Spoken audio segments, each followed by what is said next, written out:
El alto rendimiento no es solo para atletas, es para cualquier persona que quiera alcanzar su mejor potencial. ¿Tú podrías describírmelo mejor? Sí, el alto rendimiento es rendir al máximo de las posibilidades en esa tarea o en ese entorno o en ese skill. Yo creo que la disciplina bien enfocada te da libertad, es todo lo contrario. ¿Qué entrenan los atletas mentalmente que el común no lo hace, pero debería? La gestión del error porque los atletas se equivocan. Aquí voy a citar a un GOAT, Michael Jordan. Él reconoció muchísimas veces estar obsesionado por el baloncesto. ¿La obsesión es buena o no? Esta es una pregunta que me hacen muchas veces, porque yo siempre digo, ¿no?, que la obsesión forma parte de las personas que quieren conseguir algo importante. Lo que encuentro en común, y lo digo muchas veces, es que cuando trabajas con deportistas del máximo nivel, estás en un entorno muy competitivo. Cuando acompañas a estos atletas que compiten al más alto nivel, ¿qué podrías compartir con nosotros que te genera admiración? ¿Qué es lo que hace un deportista? Prepararse. Tú tienes que hacer todo lo posible para sacar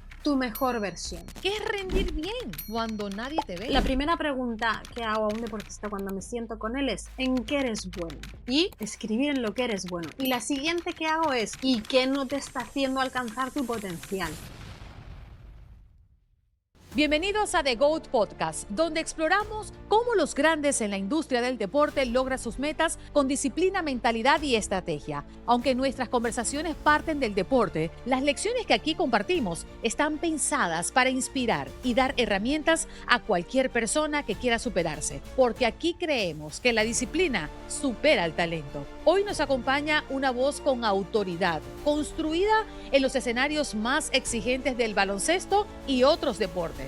Lorena Torres ha trabajado en franquicias de la NBA como los San Antonio Spurs y los Philadelphia 76ers. Fue parte del cuerpo técnico de la selección masculina de España, que se consagró campeona de Europa en el FIBA Eurobasket 2022 y hoy lidera el área de performance y salud de una nueva franquicia de la WNBA, las Golden State Warriors, un proyecto que se está construyendo desde cero y con estándares de élite, aunque forma parte del mismo grupo de Golden State Warriors. Pero su historia no comienza en una oficina ni en un laboratorio, comienza en el deporte, como atleta, viviendo en primera fila la presión, los límites del cuerpo y la mente. Desde ahí decide dedicar su carrera a entender no solo cómo rendir mejor, sino cómo sostener ese rendimiento en el tiempo. En este episodio hablaremos de alto rendimiento, de decisiones bajo presión y de trabajar en contexto donde el margen de error es mínimo. Pero también hablaremos de algo que nos atraviesa a todos: cómo organizar nuestra energía, cómo entrenar la mente y cómo rendir bien cuando nadie nos ve. Si quieres aprender a rendir mejor en lo que haces y a tomar también decisiones con más claridad, este episodio es para ti. Suscríbete al canal, activa la campanita y acompáñanos hasta el final, porque esta conversación te va a dejar herramientas que van mucho más allá del deporte. Este episodio es presentado por Squad, la plataforma que transforma la gestión de academias deportivas. Si diriges una academia y te abruman los registros, pagos y organización, Squad lo soluciona en un solo lugar. Menos caos, más deporte.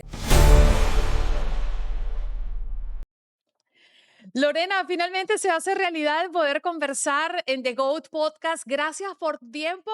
Feliz tarde para ti, porque vives en el futuro.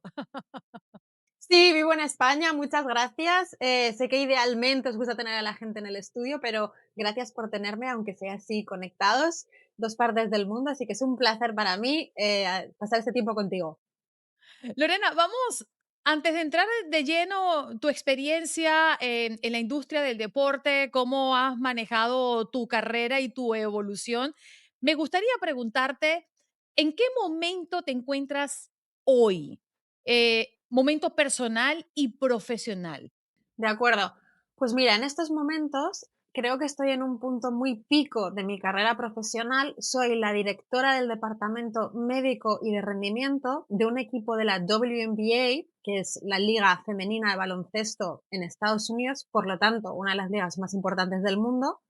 Y es un puesto de mucha responsabilidad porque es un puesto ejecutivo y para mí te digo que es un pico profesional porque, y tú creo que puedes entenderme muy bien, soy hispana, soy una española, mujer de habla hispana que ha llegado a Estados Unidos, está en la NBA, que está liderando un departamento en este país. Entonces, estoy en un momento profesional muy bonito, ayudando a construir una organización y esto se traslada que a nivel personal, pues estoy en un momento de mucho trabajo, pero a la vez me gusta tener mucho equilibrio en mi vida. Entonces, bueno, creo que es un momento muy bonito, la verdad.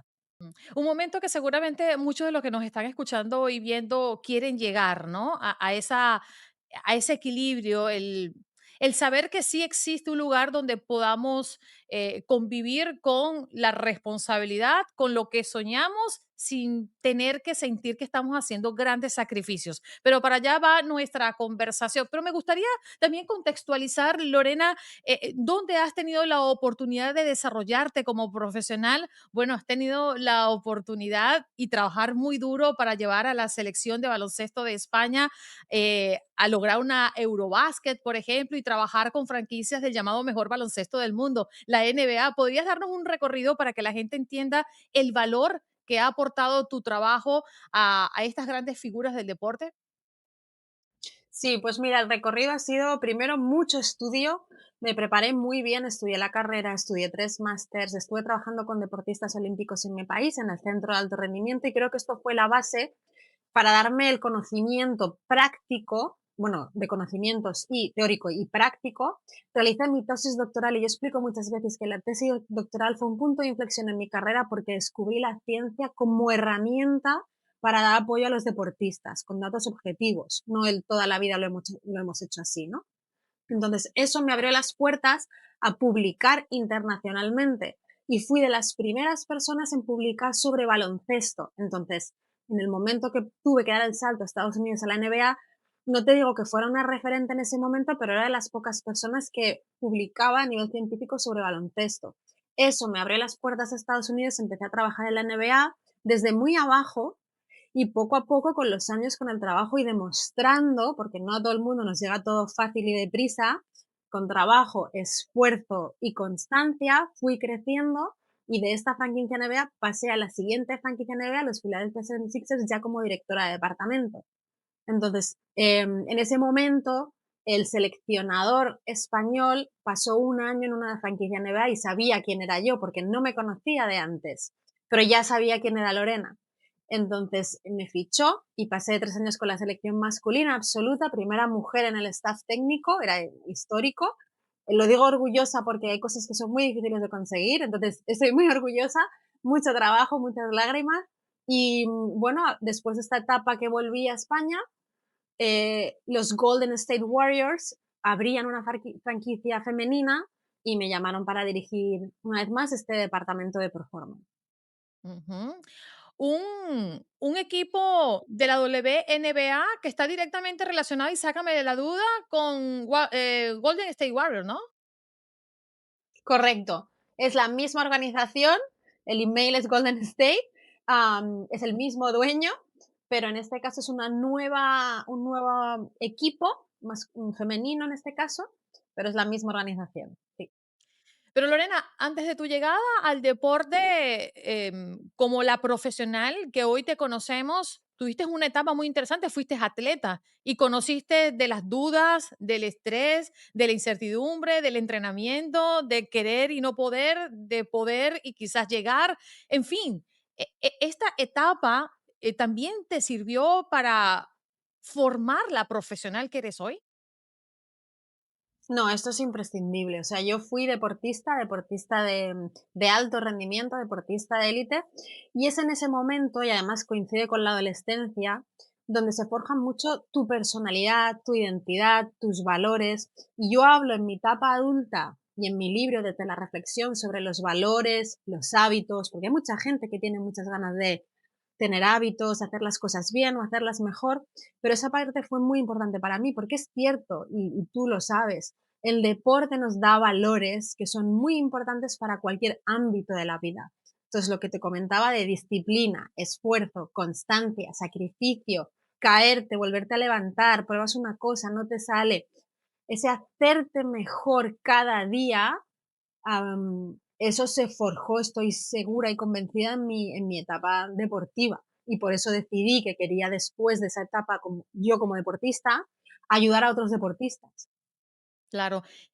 Trabajando en contextos tan distintos, porque nos hemos paseado rápidamente y he querido hacerlo de esta forma para adentrarnos en esta conversación y contextualizar un poco quién está sentada frente a mí en esta oportunidad. Aprendiste a moverte en contextos distintos, selección, franquicias de más alto nivel, el mejor llamado baloncesto del mundo, la NBA. Ahora trabajas con ellas en la NBA también. Quisiera que me hablaras un poco, ¿qué encuentras en común en todos estos escenarios donde te ha tocado desarrollarte como profesional y qué te ha dejado cada uno de ellos? Lo que encuentro en común, y lo digo muchas veces, es que cuando trabajas con deportistas del máximo nivel, estás en un entorno muy competitivo. La gente es muy competitiva. Y no lo digo desde una forma peyorativa, porque seguro que hay bufetes de abogados que son competitivos con otros, que hay emprendedores que tienen que estar en un ambiente muy competitivo. Lo digo desde la admiración a las personas competitivas, porque la persona competitiva tiene dentro una pasión, porque algo le motiva mucho, porque quiere conseguir algo, que va de la mano de la perseverancia, que la perseverancia para mí engloba la disciplina, el esfuerzo y la constancia. Entonces yo he visto que independientemente del deporte, independientemente del equipo, cuando trabajas con gente muy buena, son muy competitivos. Y eso hace que sean trabajadores, que sean profesionales, menos profesionales, ¿lo entiendes? Entonces, la parte competitiva de mirar hacia un lugar, marcarte un objetivo y luego dar los pasos para conseguir ese objetivo, cueste lo que cueste, al menos intentándolo, porque no todos llegan, llega arriba del todo un 1% de la población deportiva, eso para mí es algo across the teams, o sea, en todos. Y luego lo que he ido aprendiendo de cada uno, la verdad es que como no lo he pensado, tendría que pensarlo, pero creo que lo que yo te puedo decir es que es muy importante saber adaptarse a los entornos y a los contextos, porque como es un entorno muy competitivo, también hay muchos egos. Y también no todo es maravilloso y no todo es fácil y hay gente que no hace siempre las cosas de forma limpia. Entonces, creo que es muy importante trabajar tu inteligencia emocional para poder adaptarte a los comportamientos de las personas. Eso es otra cosa que creo que dentro de cada grupo, cada contexto, es algo que los que queremos hacer las cosas con pasión y llegando, tenemos que hacerlo desde una humildad confiada, que no desde el ego, y saber adaptarnos a las personas, saber leer a las, bueno, es que podría alargarme mucho, pero creo que iría por ahí la capacidad de adaptación, la capacidad de trabajar con otras personas, de tener inteligencia emocional, de saber leer a las personas, como tú has dicho, ahora estoy con chicos, ahora estoy con chicas, ahora estoy en máximo nivel en un entorno, en Texas, que no es lo mismo que estar en el East Coast, ¿sabes? Entonces, o con un equipo con gente más internacional que en un equipo del 90% americanos, ¿no? Entonces, creo que es un punto clave para cualquiera que quiera rendir en su entorno, tener inteligencia emocional y capacidad de adaptación. Cuando acompañas a estos atletas que compiten al más alto nivel, ¿qué podrías compartir con nosotros que te genera admiración, que consideras que es digno de replicar en cualquier otro escenario de la vida, aun cuando un profesional se desarrolla fuera del ámbito del deporte? Dos cosas. Yo he visto que deportistas tops, o sea, muy importantes en sus deportes, em, son trabajadores. Y son trabajadores y van y trabajo, y hago el entreno y sube la camiseta y vuelvo al día siguiente y me dicen que tengo que entrenar 6 días y quiero venir 7. O sea, no dar por hecho que el talento va a hacer que llegues o va a hacer que te mantengas. Hay que trabajar, porque si no, puede que por el talento llegues, pero como te digo, hay mucha competencia. Entonces, yo una de las cosas que admiro de los mejores es la capacidad de seguir trabajando a pesar de conseguir récords, hacer historia, ganar competiciones, ganar anillos, ganar títulos. O sea, ellos al día siguiente tienen el hambre de seguir mejorando. Que luego puedes ganar o puedes perder, pero esas ganas de querer mejorar, de seguir consiguiendo cosas, yo lo admiro completamente. Porque lo repito, no todos los que, o sea, no siempre vas a conseguir, no solo por el hecho de desear conseguir algo, lo consigas, ¿no? Entonces, pero eso no tiene que quitarte la ilusión. Cuando vayas a emprender o cuando vayas a conseguir récords, o sea, tú tienes que seguir trabajando para intentarlo, hasta el punto que te compense o no te compense. Eso es una, esa capacidad de quiero ser mejor independientemente de todos los títulos que lleve en la mochila. Y la segunda cosa es, y esta es muy fácil contestarla, es la capacidad de liderazgo, de influenciar positivamente en otras personas. Yo cuando he tenido deportistas que se está perdiendo en un partido, vas a la media parte y el capitán entra en la sala, deja que entre que acabe de hablar el entrenador, se levanta él y le pone a todo el mundo las pilas, o en medio de un partido, para en un tiempo muerto, o en un vestuario, o está en un momento difícil de derrotas consecutivas, la capacidad de liderar y de influenciar positivamente a otras personas es algo que admiro muchísimo, porque eso sé que se puede trabajar, por eso hay muchos directivos que trabajan la capacidad de liderazgo, pero hay un punto innato en aquellos que tienen ese aura para liderar o para brillar, independientemente de que sean el mejor o el último del equipo, ¿eh? Admiro a los deportistas que influencian positivamente a otras personas. Si alguna vez un episodio te deja una idea, una estrategia o simplemente una chispa de motivación, entonces este espacio ha cumplido su misión. Y la mejor manera de apoyarnos para seguir trayendo estas historias es suscribiéndote, porque cada suscripción no es solo un número, es un voto para que este contenido siga creciendo y llegando a más personas que, como tú, buscan aprender de los más grandes. Así que si aún no lo has hecho, suscríbete ahora y acompáñanos en este viaje de mentalidad, estrategia y grandeza.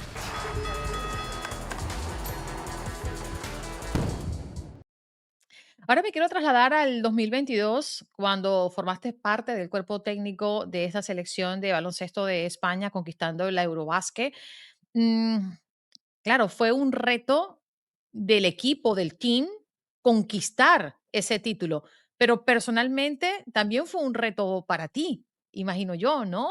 El desafiarte a ti misma y poder trasladar todos tus conocimientos y sacar lo mejor de todos y cada uno de los que formaban parte de ese team. Por eso quiero preguntarte, ¿qué fue lo más retador para ti? Fue un periodo muy difícil, porque éramos un equipo que estábamos proyectado para ser entre sextos y octavos. No había ninguna probabilidad estadísticamente de que ganáramos. Pero España es un equipo muy competitivo, con un ADN muy competidor.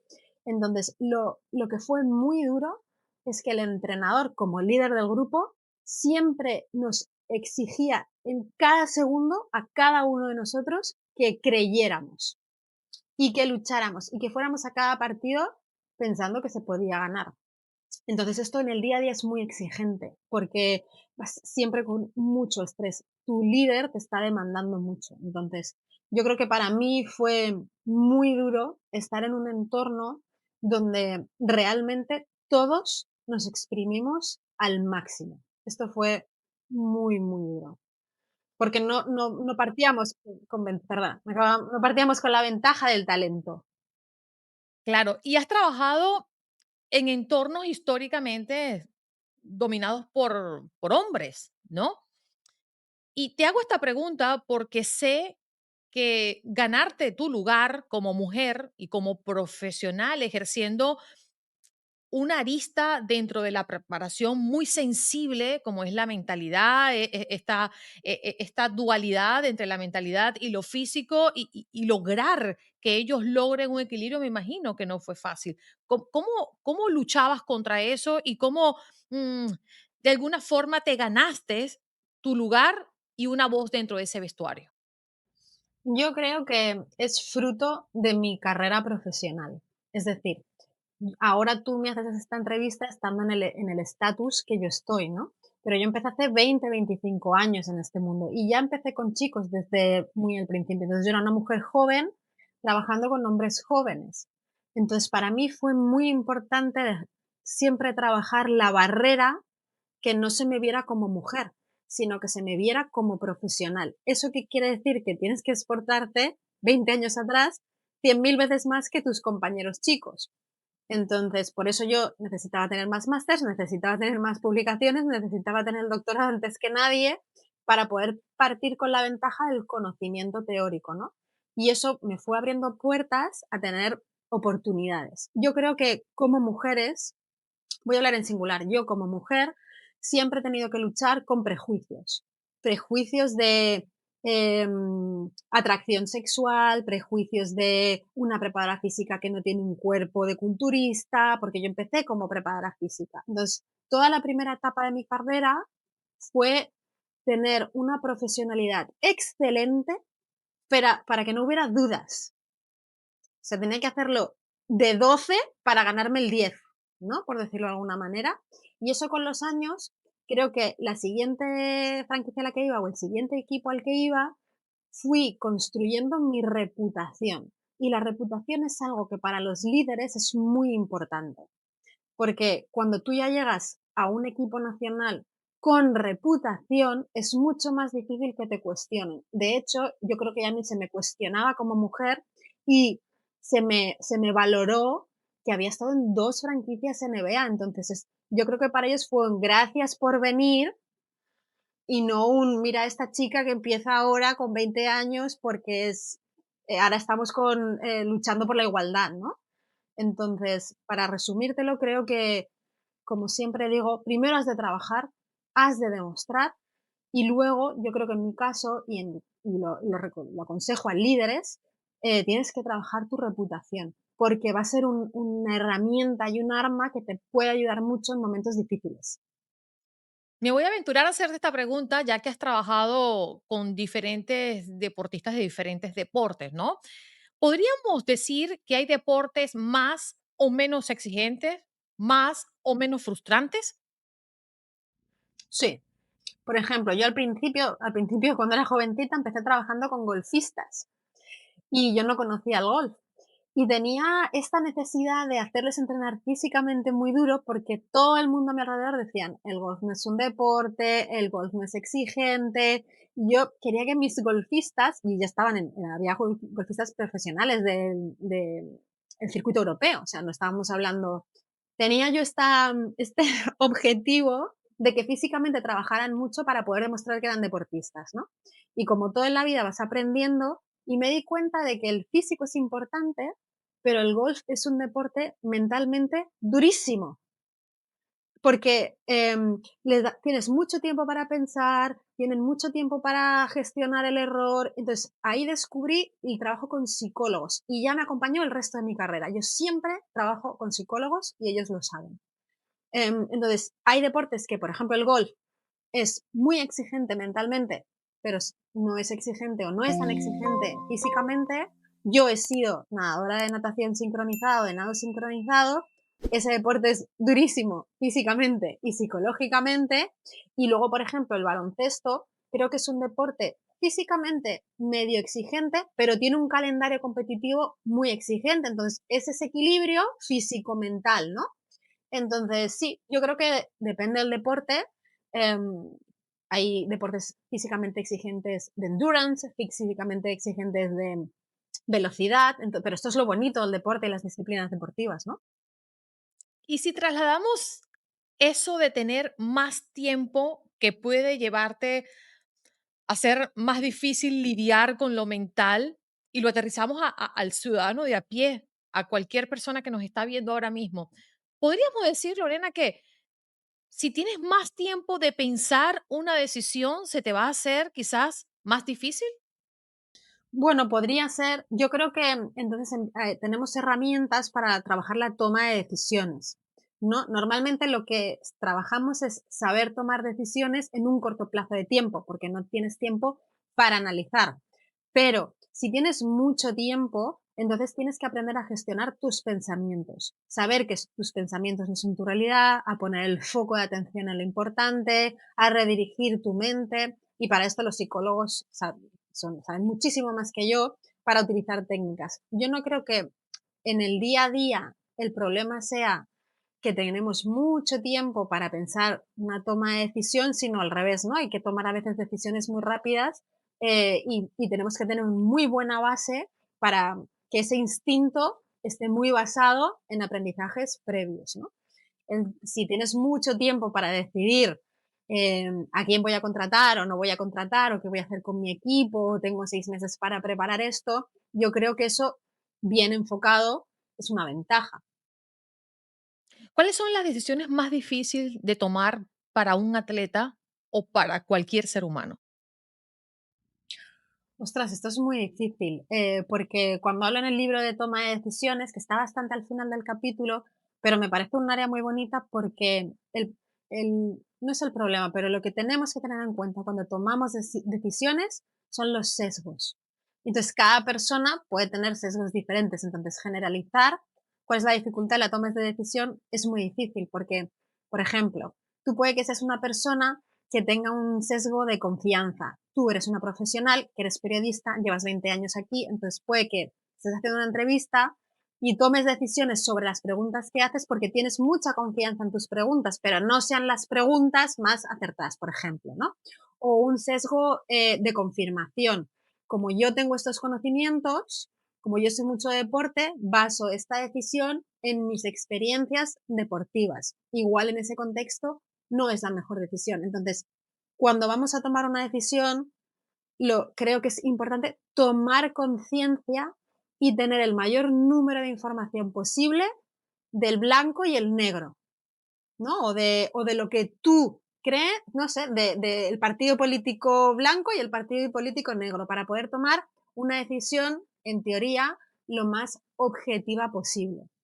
O incluso si es una decisión por intuición, que esto también se trabaja mucho, ¿no? Hemos escuchado ejemplos famosos de pilotos que tienen que aterrizar y tienen que tomar decisiones muy rápidas y parece que ni siquiera lo han pensado y les ha salido bien. No, se han estado preparando, han estado en cabinas haciendo ensayo-error, han aterrizado de 1000 maneras. O sea, creo que tener el mayor número de información posible y tomar conciencia de los posibles sesgos. Si evaluamos la conducta del ser humano, ¿cuál consideras que es el mayor obstáculo que normalmente nos impide crecer, desarrollarnos y alcanzar nuestras metas, Lorena? El miedo.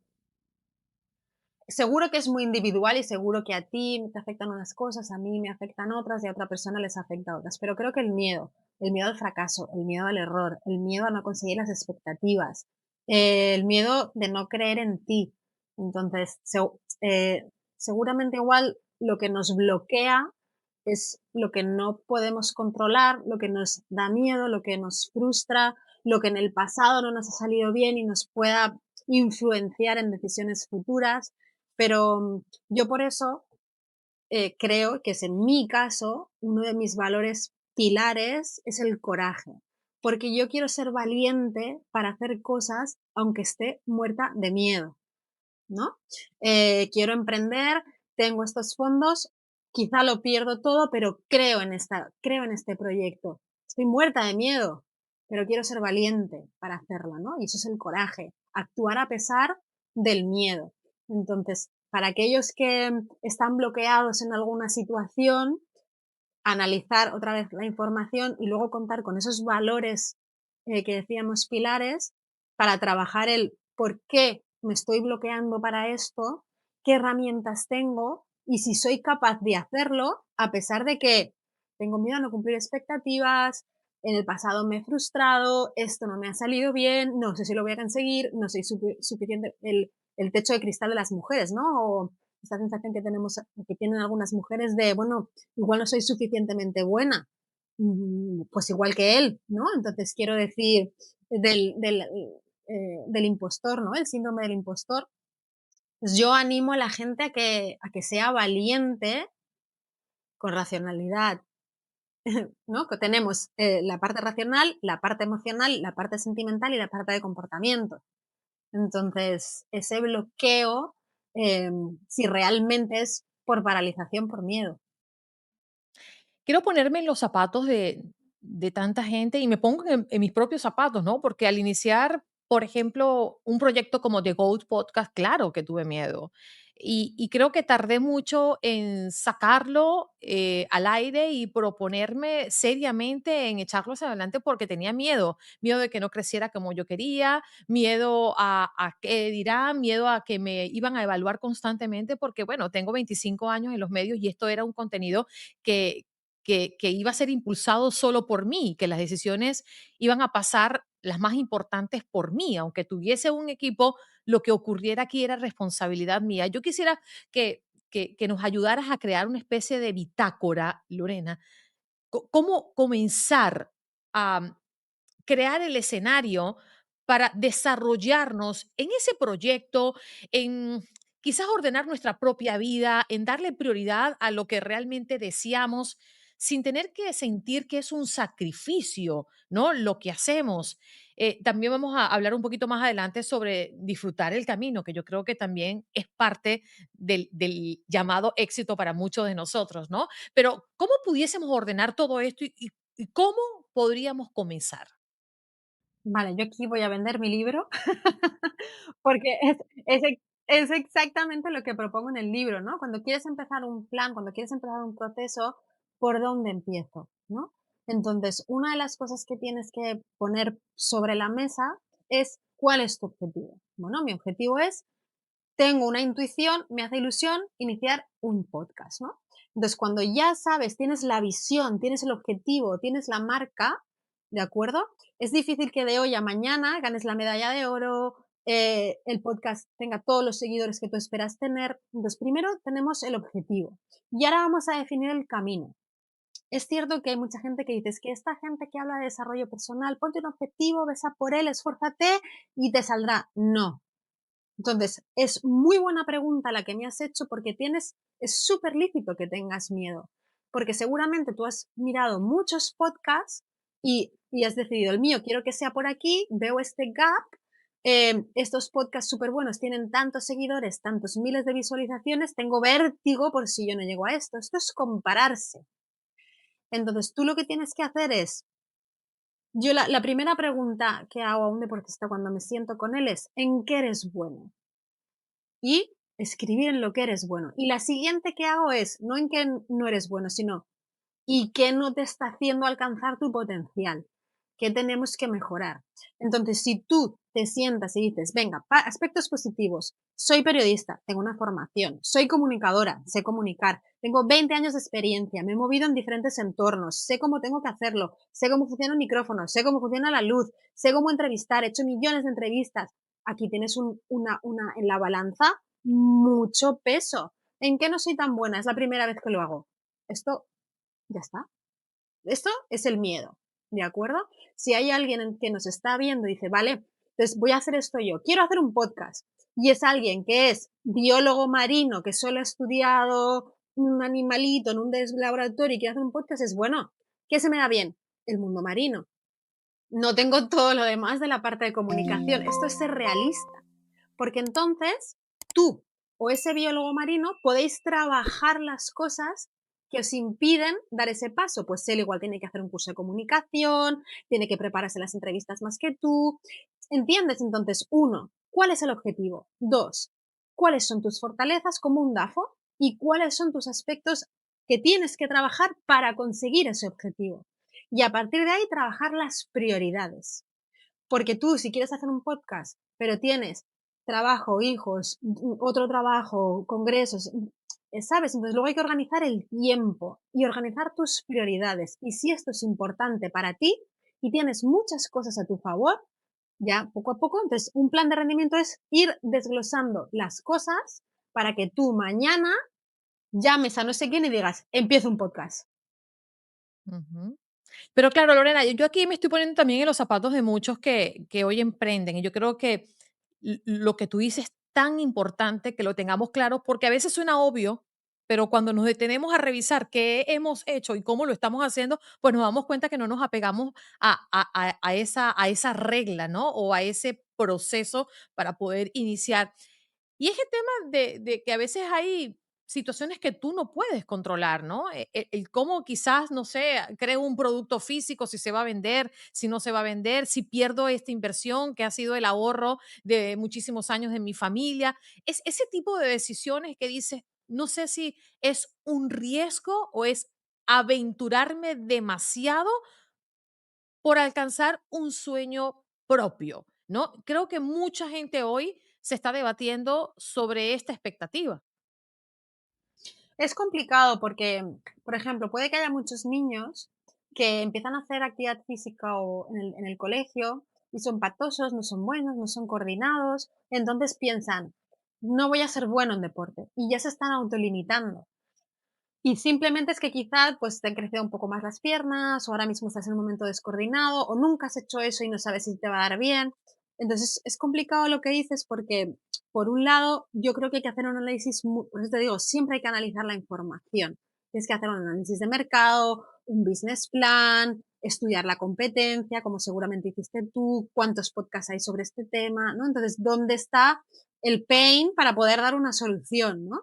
Igualmente, tú puedes salir a competir y perder el partido, o puedes intentar algo y que no salga bien. Esto es, como tú dices, probabilidades seguramente en función del contexto, la situación, en lo que quieres emprender, el espacio que haya para crecer. Entonces, esto es difícil de gestionar desde tanta generalidad, ¿no?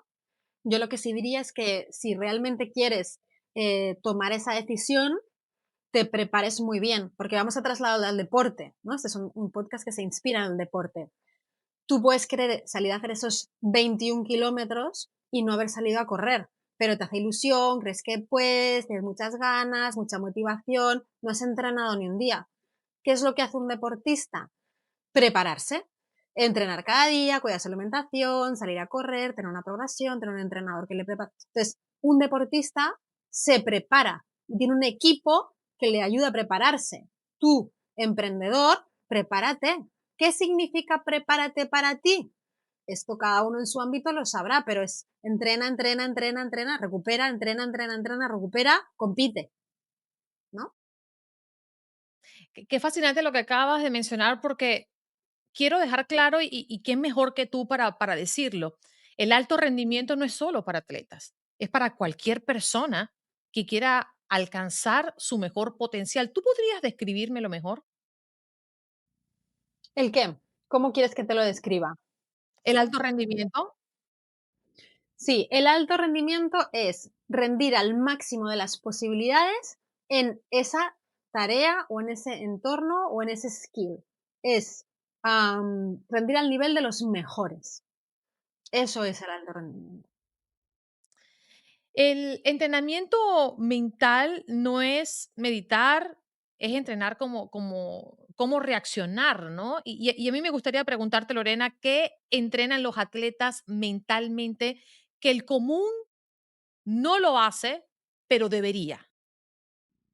La gestión del error, porque los atletas se equivocan, tiran penaltis que no salen, se le pasan la pelota a un compañero y no era ese compañero, era el otro, toman malas decisiones. No, luego no es un tema de tiras el tiro libre y no te sale, tiras ese golpeo de golf, no hay nadie molestándote, no hay oposición y el viento, ¡pum! Entonces, la gestión del error, de las cosas que puedes controlar y de las cosas que no puedes controlar. Es súper importante tomar perspectiva para la gestión del error y cómo lo vas a afrontar. Desde el positivismo, desde la racionalidad, ¿de acuerdo? Desde la no flagelación. He fallado, no pasa nada, voy al siguiente. Y luego, cuando acaba el partido, voy a analizar esos errores para poder aprender. Eso es el feedback constructivo, ¿de acuerdo? Después, la confianza, porque hay mucha gente que está arriba del todo y aún así no confía. Y esto es muy sorprendente, pero es así, hay que trabajar la confianza. Entonces yo creo que la gestión del error, la gestión de la confianza, la gestión de la crítica, porque ahora estamos en un mundo muy expuesto a los medios de comunicación, entonces la gente se compara, escucha mucho las opiniones, la falta de creer en uno mismo, que está relacionado con la confianza, ¿no? La autovisión de uno mismo, ¿no? Hay gente que es buenísima y todavía esto es muy chocante, ¿no? Gente que es buenísima en su deporte y llora al acabar el entreno porque no lo ha hecho suficientemente bien bajo sus criterios, ¿no? Entonces, hay muchas cosas que se pueden trabajar mentalmente y no solo como deportista. Y lo bueno es que hoy en día conocemos muchas herramientas. Tomar conciencia, el no estar rumiando en tus pensamientos, el saber dejar pasar el pensamiento. Y eso no quiere decir que no le des importancia al pensamiento, quiere decir que lo enfrías y luego si lo tenemos que retomar y analizar ya lo haremos. Pero no dejar que pensamientos autosaboteadores afecten a ese momento puntual, ¿no? Pero yo creo que, para hacerlo breve, los deportistas trabajan la gestión del error, la falta de confianza, em, la parte emocional, de creencia en uno mismo, autoconfianza.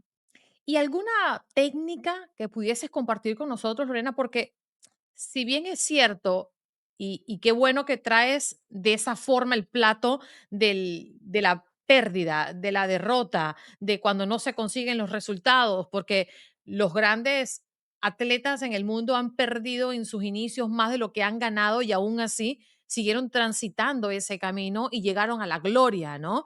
Y pareciera que los que estamos de este lado, que no somos atletas, nos cuesta asumir que perdimos, que no logramos algo en un momento definido, que me frustro, que esto no es para mí, que fíjate que lo hice tan mal que no me resultó y ya creo que intentarlo va a ser desperdiciar mi tiempo, voy a mirar a otro lugar.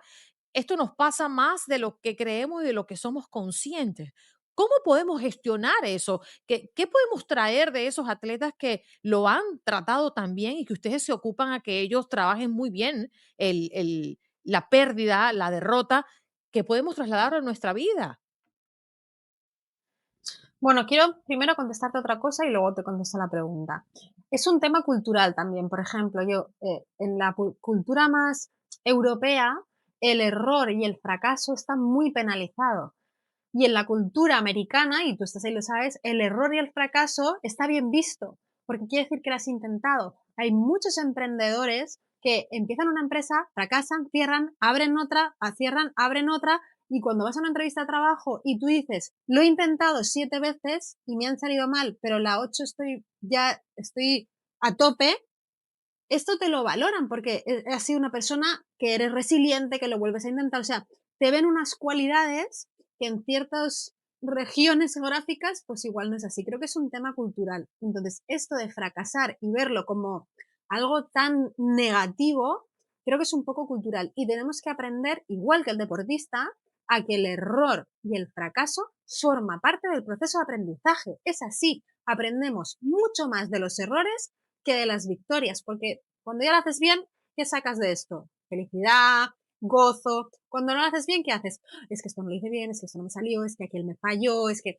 Entonces, intentas hacerlo mejor la próxima vez. Es que puse el brazo así y el golpeo era así. Entonces, el tenista que trabaja, pum, el ángulo, la biomecánica. Entonces, aprendemos mucho más del error y del fracaso que de la victoria. Entonces, esto por un lado. Después, para contestar a la pregunta, ¿cómo gestionar esto? Yo creo que el ejercicio más importante que se puede hacer es tomar conciencia, que es una de las bases de la meditación o del mindfulness. Ser consciente de tus pensamientos. Y esto se trabaja.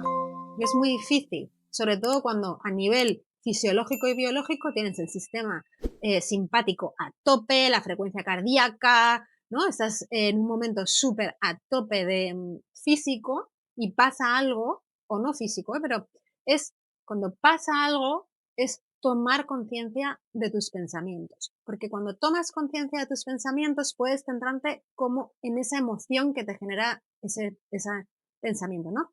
Te has frustrado, te han dicho algo que no te ha gustado, te han contestado mal. Tú puedes ¡buah! Estallar o decir, vale, soy consciente de que esto no me ha gustado y me está el flujo sanguíneo, me estoy poniendo rojo, me noto la sudoración, me palpita el corazón más rápido, soy consciente de esas sensaciones, de emociones y ¿qué puedo trabajar? El comportamiento. Tienes esos 2 segundos para decidir cómo voy a reaccionar. Entonces, el primer paso es aprender a tomar conciencia cada vez lo más rápido posible. Y esto se trabaja y es así. Yo lo he trabajado mucho y cuando te eres consciente de que estás siendo consciente es muy chulo, es muy gratificante. Entonces, vale, estoy pensando esto, esto me genera una emoción, voy a comportarme de esta manera. O se me ha generado esta emoción, ¿qué es lo que esta emoción me hace pensar? No me gusta esta persona, ¿no? Es este canal de comportamiento que se llama del pensamiento, la emoción y el comportamiento. Y atacar o partir ese círculo vicioso en cualquier punto, me estoy comportando de esta manera. ¡Ah!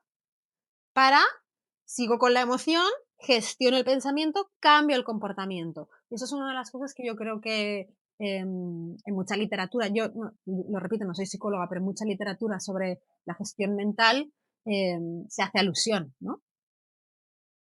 Ujú. Me gustaría hablar de la recuperación. Recuperar no es descansar, ¿no? Es permitirle a tu sistema que se reinicie y vuelva a un punto donde pueda entregar su máximo potencial. Y hay veces que a las personas le cuesta, ¿no? El recuperarse. ¿Qué papel juega esto en los procesos? Es imprescindible. Además, primicia para ti en tu podcast. El mes que viene es al concurso de recuperación, porque creo que tenemos que empezar a educar al deportista y a cualquiera de nosotros mucho más en la recuperación. El momento de la recuperación física, biológica o mental es el momento donde pasan las cosas.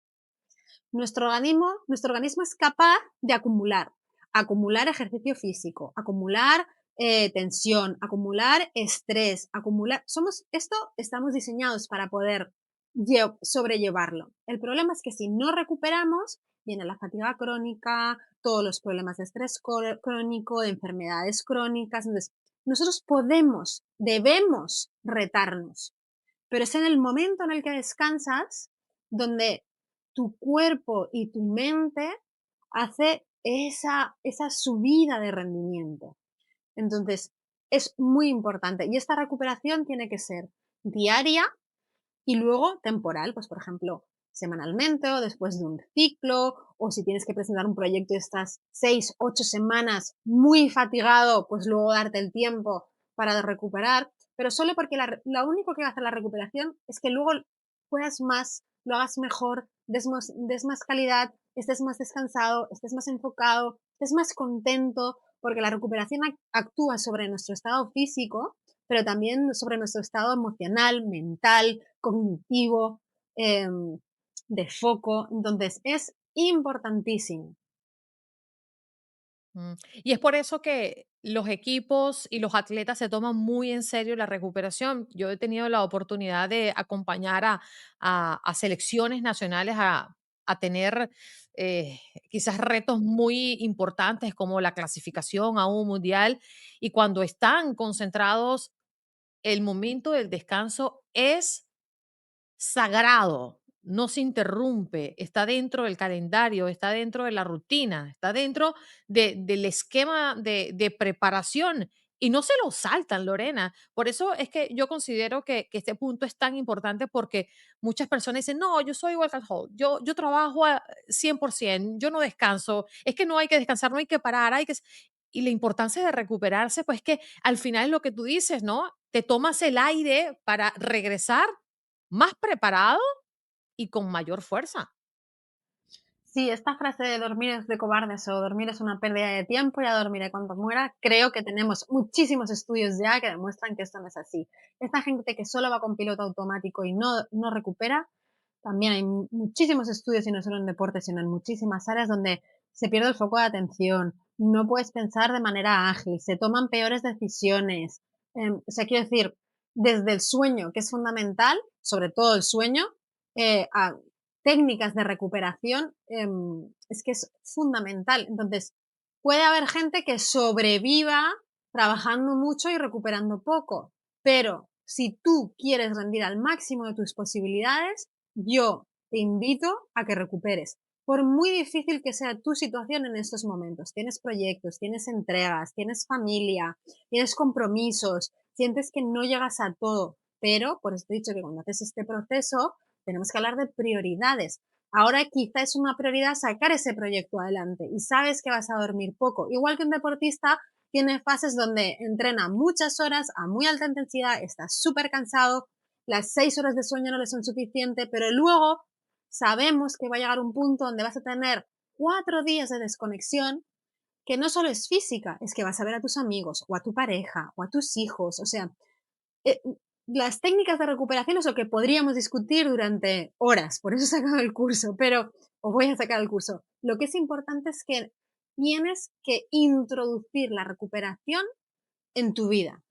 Luego ya veremos cómo, cuánto tiempo, con qué periodicidad, cuántas horas podemos dormir, cuándo te puedes ir a dar un paseo, cuándo puedes quedar con alguien que te carga las pilas, ¿sabes? Pero tienes que introducir la recuperación dentro del proceso de tu vida. Porque si no ves ahora, aquí, ahora, hoy, lo perjudicial que es que no recuperes, lo verás dentro de unos años. Lo verás porque se te caerá el pelo, porque no podrás hacer las digestiones bien, porque envejecerás antes, porque tu piel será súper o sea, con cuestiones físicas, sensibles, de estado de ánimo, de enfermedades, o sea, es así, o sea, tenemos que, lo que haces hoy impacta lo que te pasará mañana. Entonces, claro, cuando eres joven ves las cosas de una manera y cuando vas haciendo mayor las ves de otra, pero bueno, por suerte tenemos acceso a muchísima información, ¿no? Y tecnología, entonces vamos a utilizarlo. Aquí en The Goat Podcast somos fieles creyentes de que la disciplina supera el talento. Y me gustaría hablar de la disciplina. Yo sé que es un tema súper amplio, pero yo creo que es importantísimo. Yo sí considero que soy muy disciplinada para mi trabajo, para mis proyectos, aunque soy un poco indisciplinada para el ejercicio, por ejemplo, o para la comida. Tengo esa debilidad, ¿no? Pero quiero concentrarme en la disciplina, pero porque muchas personas, Lorena, piensan que la disciplina es vivir bajo presión, es una cárcel, es sacrificio. Y no ven que hay una gran diferencia entre ser una persona disciplinada y una persona rígida. ¿Nos los podrías explicar? Sí, yo creo que la disciplina bien enfocada te da libertad, es todo lo contrario.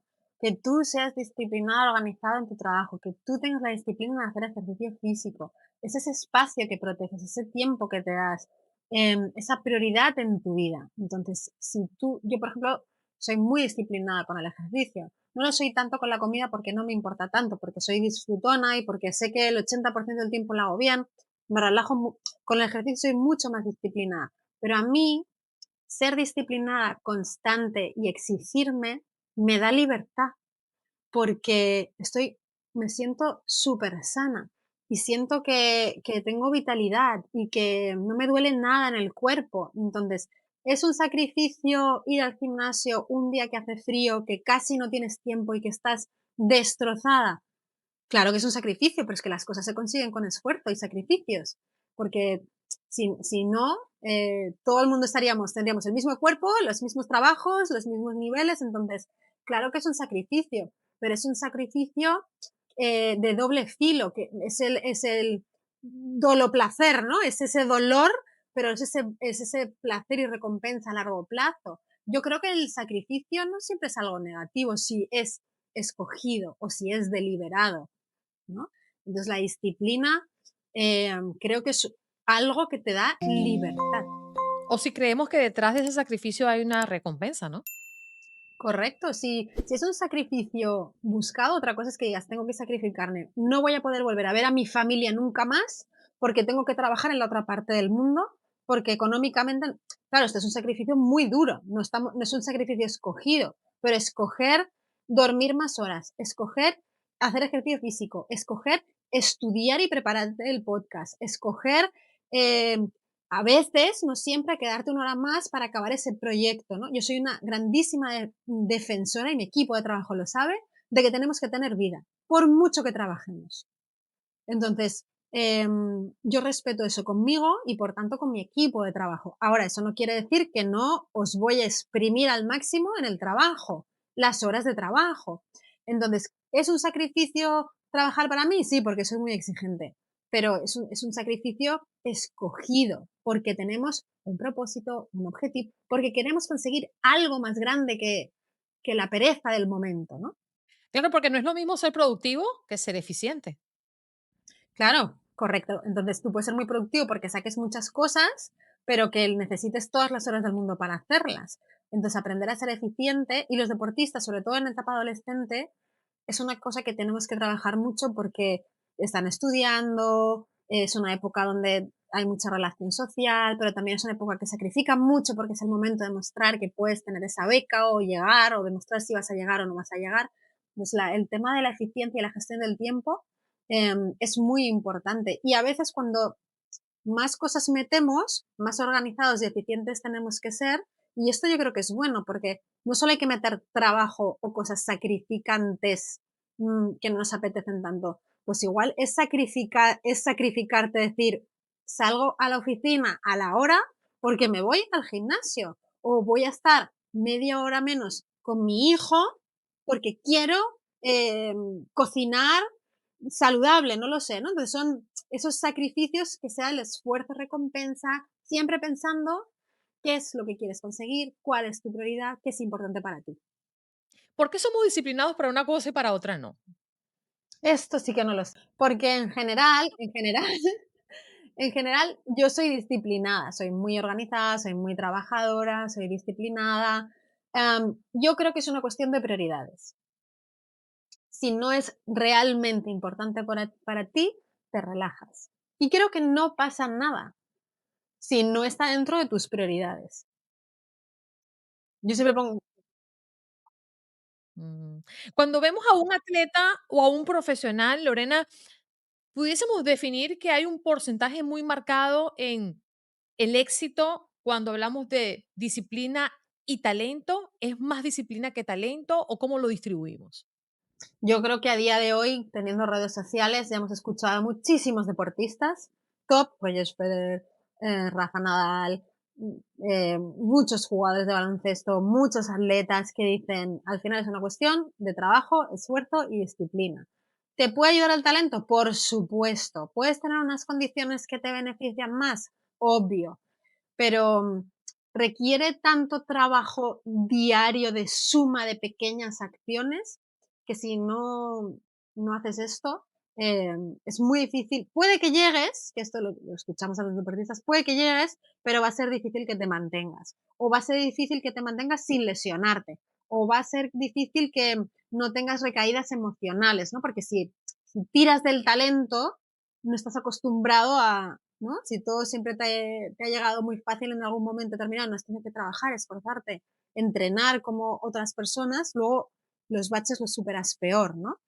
Entonces yo creo que a día de hoy eh, los que están arriba lo dicen. Puede que sí o que no te ayude el talento, probablemente las cosas que se te dan bien te hagan ir más rápido a alcanzar el éxito, pero tienes que trabajar, tienes que entrenar, tienes que esforzarte, tienes que levantarte, tienes que ir y demostrar. Mm. Esto es lo que yo llamo la trampa mm, moderna, ¿no? Y es ese trabajo que si no se ve, no existe. Y es una gran mentira, ¿no? Ese trabajo silencioso. Nadie nos enseña a valorar ese proceso silencioso. Y me gustaría preguntarte, Lorena, ¿qué es rendir bien cuando nadie te ve? Mira, yo creo dos cosas. Uno, como tenemos acceso en las redes sociales a tantos perfiles, tantas historias, ¿no? Tanta gente que comparte su vida, pensamos que la gente que, ¿por qué esta persona ha conseguido esto tan rápido? No le ha costado esfuerzo, ¿no? Entonces, pero la gente muchas veces solo muestra lo bonito, o es verdad, hay mucha gente que consigue cosas con poco esfuerzo, ¿no? Pero ahí es cuando, y tú lo has nombrado hace un rato, tenemos que darle importancia al proceso. Lo que nos tiene que importar es el proceso, nuestro día a día. Que comamos bien porque nos apetece comer bien, porque queremos comer bien. Hacemos ejercicio porque queremos hacer ejercicio y nos sienta bien y sabemos que a la larga es bueno para nosotros. Queremos estudiar esto y prepararnos esto y presentar este proyecto, apostar por esto, porque nos apetece hacerlo, porque queremos hacerlo, porque estamos dispuestos a afrontar lo que se nos va a venir por conseguir esto. Porque yo estoy en mi casa y no sé lo que te supone a ti preparar este podcast. Y tú estás en tu casa y no sabes lo que hace la Lorena del cada día a día. Ves a Lorena en un podcast que dicen que es muy buena, ¿no? Bueno, pero no, claro, o seguramente gente que tú traes al podcast que es una eminencia en determinadas, ¿no? Y claro, tú ves ese personaje público que está arriba, ¿no? pero ninguno de nosotros vemos el minuto a minuto de la vida de los demás. Eso es nuestro tiempo, es nuestra vida, es nuestro proceso, es nuestro journey. Entonces, al final tienes que hacerlo porque a ti te compensa. Y en tu caso o en el mío, nuestro proceso implica hacia otras personas. Tú compartes información, compartes conocimiento y yo comparto conocimiento y experiencias para intentar ayudar a la gente a hacer mejor en lo que hace, ¿no? Pero al final es mi vida, es mi día a día, es mi camino, es mi proceso, son mis lágrimas, son mis alegrías, son mis victorias, son mis derrotas y es el camino que escogemos y que tenemos que disfrutar nosotros. Por eso hay tanta gente, hay tantos gurús que dicen, céntrate en ti, piensa en ti, no te compares, es tu proceso. ¿Sabes? Siempre estamos tan expuestos, y lo hago así con las manos, no sé si se verá en vídeo, que lo que tenemos que hacer es un poco volver a retomar este centro, aunque implique ayudar a los demás, ¿no? O compartir con los demás. Porque al final eres tú. En la sociedad lo he visto y creo que antes más que ahora, la diferencia entre la perseverancia y la terquedad. Cuando una persona insiste, insiste y se cae y se vuelve a levantar, muchos juzgan, es que es un terco, es que es un terco, se da con la misma piedra y no aprende. Pero hay otros que dicen, me voy a levantar y me voy a dar con esa piedra 500 veces hasta que yo pueda saltarla. Me gustaría que habláramos de eso, Lorena, la diferencia, perseverancia versus terquedad. Vale. Yo creo, y también esto lo abro en el libro, que una de las cosas más bonitas que podemos hacer en nuestro proceso es tener gente que nos acompañe. Entonces, rodearte de personas que puedan darte esa visión de te estás cayendo, no pasa nada, sigue intentándolo, yo lo intento y me caigo, lo intento, pero hay gente que en tu entorno que te apoya porque cree que tu visión tiene sentido, tiene lógica, ¿no? O sea, que quieren apoyarte. Igual es una dificultad en el proceso, pero vamos bien, ¿no? Y luego que tengas gente que si es algo que realmente estás intentando, intentando, intentando y no sale, también te puedan ayudar, ¿no? Con esa terquedad versus esa perseverancia. Pero es complicado porque a mí no me gusta poner límites a la gente. Creo que hay gente que intenta ayudar a otra persona simplemente porque igual no cree tanto en ella como la propia persona en sí misma. Es decir, yo tengo un hijo que quiere ser músico, no yo, pero imaginemos a alguien que quiere ser músico o astronauta, me da igual. Y esa persona lo intenta, y lo intenta, lo intenta, y el padre le está diciendo, es que tú eres muy bajito, o tú eres muy alto, o es que no tienes estas capacidades, es con los números no se te dan bien. Eso es poner limitaciones a alguien que tiene un sueño. Entonces, el filo de qué es perseverancia para conseguir tu sueño o realmente te estás equivocando de camino es muy complicado porque a mí no me gusta poner límites a las personas. Esa persona tiene que descubrir si podrá vivir de la música o podrá ser astronauta, a pesar de lo que le diga todo el mundo alrededor, ¿no? Porque así es como la gente consigue cosas que no se habían conseguido antes. Si tú le dices a alguien, no, hace unos años, Bannister, no vas a poder correr a menos de 5 minutos el kilómetro o lo que fuera en aquel momento, y él pensaba que sí, es que él tenía que hacerlo, a pesar de que el mundo no lo entendiera. O subir a un pico a 8.000 metros, ¿no? Entonces, yo creo que no hay que poner límites a las personas, siempre y cuando, ojalá, se puedan rodear de gente que les aconseje y les acompañe bien. Aquí voy a citar a un GOAT, Michael Jordan.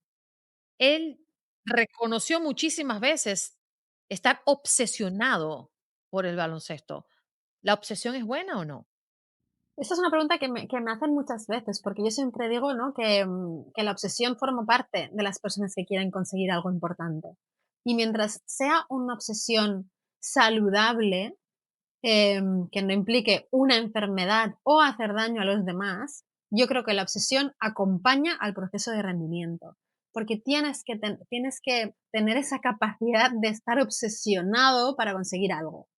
Le puedes llamar obsesión o le puedes llamar competitividad o le puedes llamar pasión. Es el drive que hace que quieras seguir, quieras continuar, quieras estar más horas.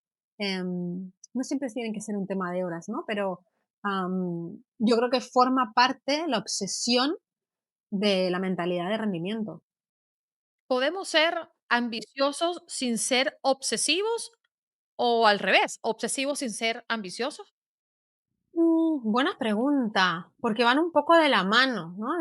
La obsesión y la ambición. Lo mismo, el ambicioso y el obsesivo, siempre y cuando sea por algo más grande que tú mismo que quieres conseguir sin hacer daño a los demás o a ti mismo, creo que no siempre son peyorativos. Y estoy súper contenta porque como hay tantos podcasts, hay tanta gente que comparte sus experiencias, yo he escuchado a actores, a presentadores, a famosos diciendo: "Yo soy obsesivo con mi programa de televisión, quiero que sea el mejor", o "Yo soy súper ambicioso porque quiero ser un grandísimo actor o actriz".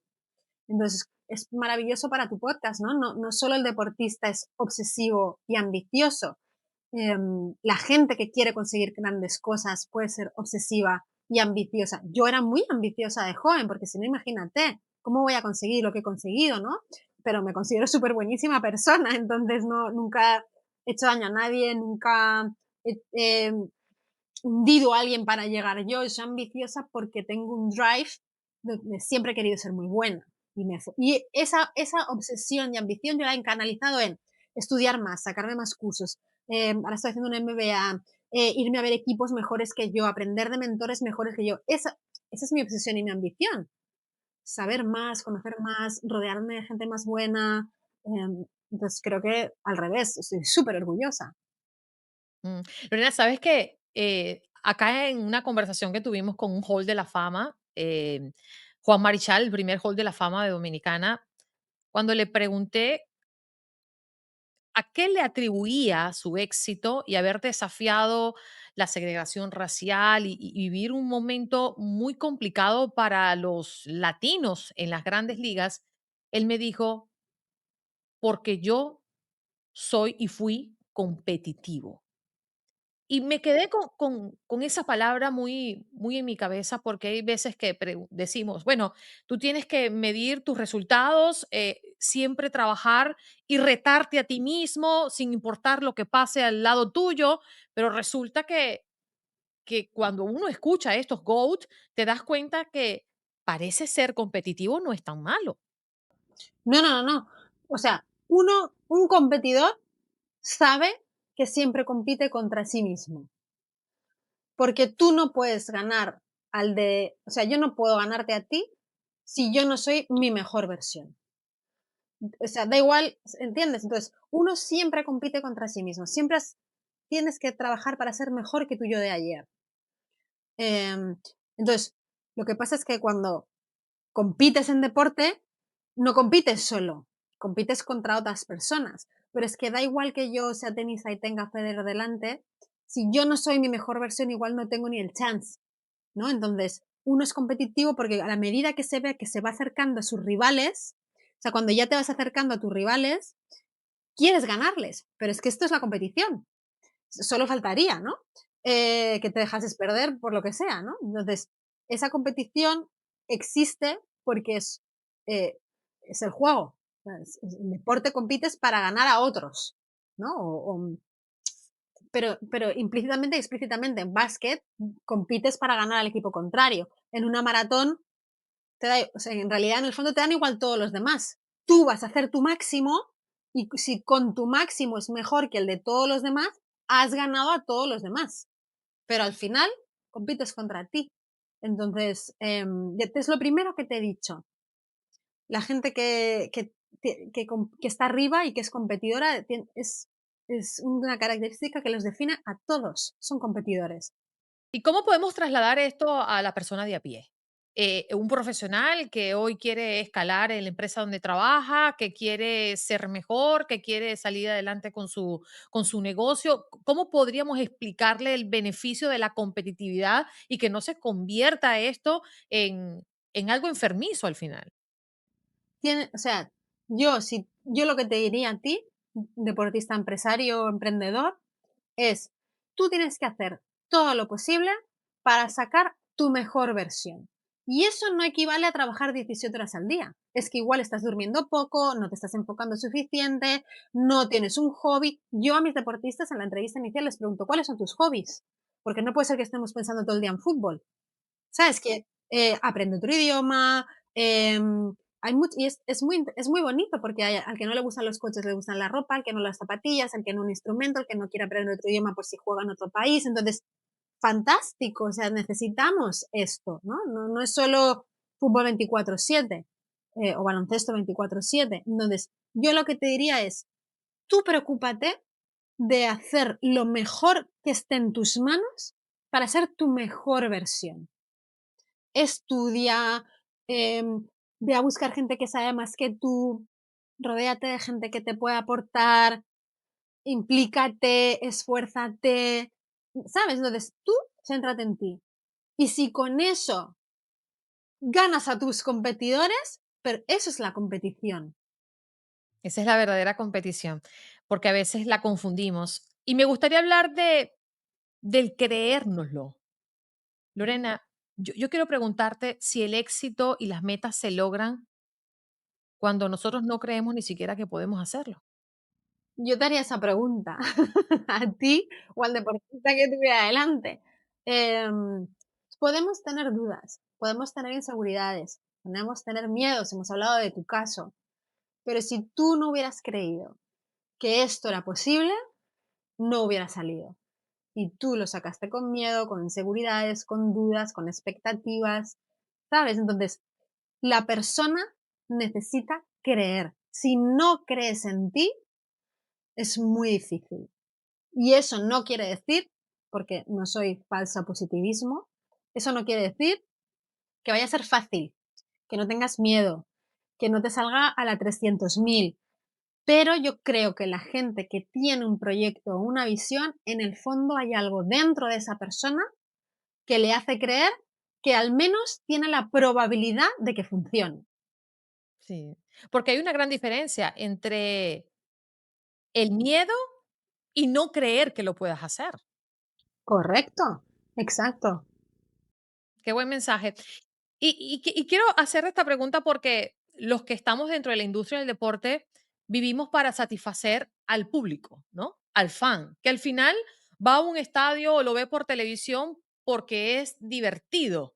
Bueno, no es tan divertido cuando pierde tu equipo, ¿no? Sí, pero trabajamos en el mundo del entretenimiento y te pregunto, ¿el deporte de élite es divertido?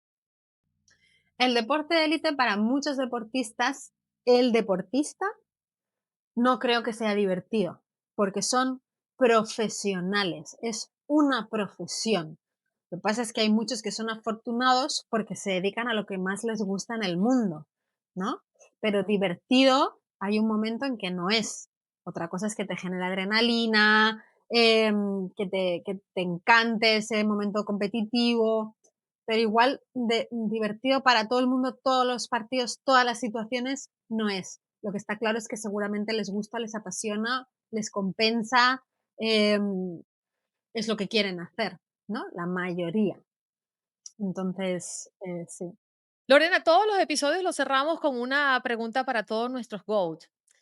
Si este fuese el último micrófono que tienes frente a ti y tendrías que decirle al mundo lo que verdaderamente importa, ¿qué le dirías? Pues mira, yo creo que tenemos que ser felices. A pesar de que haya psicólogos que digan, no, el objetivo no es la felicidad. Para mí la felicidad tiene un significado para mí, ¿no? Que es, estoy en esta vida y quiero disfrutarla a pesar de las dificultades, de las cosas que se me pongan en el camino. Pero creo que tenemos que hacer aquello que a nosotros nos hace felices, nos llena, nos compensa. Por eso creo mucho en los procesos. Entonces, cada uno tenemos nuestro proceso, cada uno podemos trabajar en ser nuestra mejor versión en aquello que para nosotros es el éxito, lo profesional, la pareja, los amigos, el tiempo libre, envejecer bien, la salud. Entonces, ese éxito, esa felicidad, creo que es en lo que tendríamos que dirigir nuestros esfuerzos. Y yo te invito a quien nos estás escuchando, a que reflexiones, te pauses, analices qué es el éxito para ti y hagas todo lo que esté en tu mano para poder conseguirlo. Gracias, Lorena, por estar con nosotros estos minutitos. La verdad que ha sido un privilegio poder escucharte, poder entender el camino que has transitado para hoy poder hablarle a tantas personas y no solamente los involucrados y atletas que están buscando sus sueños en una pista, en una cancha, en un estadio, sino el ciudadano de a pie, de aquella persona que todos tienen un sueño por cumplir y que a veces no saben por dónde empezar. Gracias por estar con nosotros. Este episodio es presentado por Squad, la plataforma que transforma la gestión de academias deportivas. Si diriges una academia y te abruman los registros, pagos y organización, Squad lo soluciona en un solo lugar. Menos caos, más deporte.